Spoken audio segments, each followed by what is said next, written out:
আসসালামু আলাইকুম ভিউয়ার্স। আজকে আমি একটি নতুন রান্নার রেসিপি নিয়ে আসছি। ভেন্ডি এবং আলু একসাথে ভাজি। তো সেই জন্য আমি হাফ কেজি পরিমাণ ভেন্ডি কেটে নিয়েছি আর বড় 2টি আলু কেটে নিয়েছি। সাথে নিয়েছি 4টি বড় পেঁয়াজ কুচি এবং একটি বড় রসুন কুচি, 6-7টি কাঁচামরিচ কুচি। চলুন তাহলে দেখি।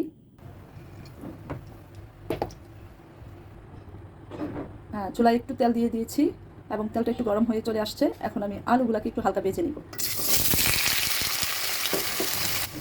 সাথে অল্প পরিমাণ লবণ দিয়ে দিচ্ছি, তারপর দিয়ে দিচ্ছি একটু হলুদ। এখন এগুলো একটু নেড়ে চেড়ে নিই।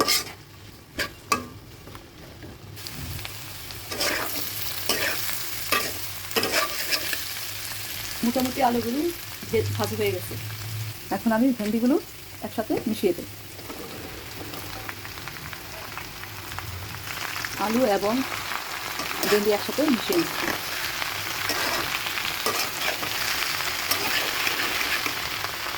এখন দিয়ে দিচ্ছি কাটা পেঁয়াজ কুচি, তারপরে দিয়ে দিচ্ছি কাটা রসুন কুচি, তারপরে অর্ধেক কাঁচামরিচ কাটা, তারপর দিয়ে দিচ্ছি 1 টেবিল চামচ রসুন বাটা।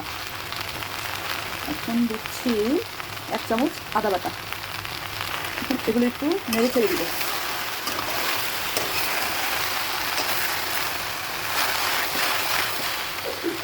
তারপর দিয়ে দিচ্ছি হলুদ গুঁড়া,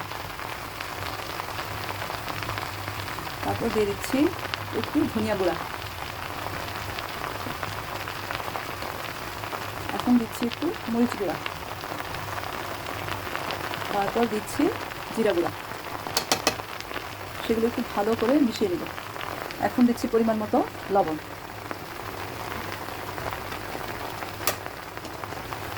সবগুলোকে একসাথে নেড়ে চেড়ে দিব।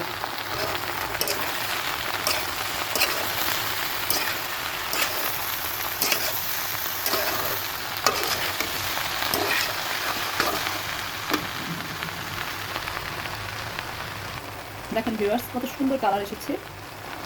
অনেক সুন্দর, একদম ঝরঝরা হয়ে গেছে। আস্তে আস্তে আরও সুন্দর কালার হবে। ভাজিটা প্রায় হয়ে এসেছে।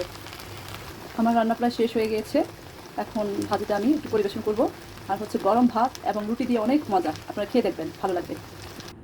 দেখতে যেমন সুন্দর, খেতেও তেমন সুস্বাদু। কালারটা অনেক সুন্দর হয়েছে ভিউয়ার্স, দেখেন।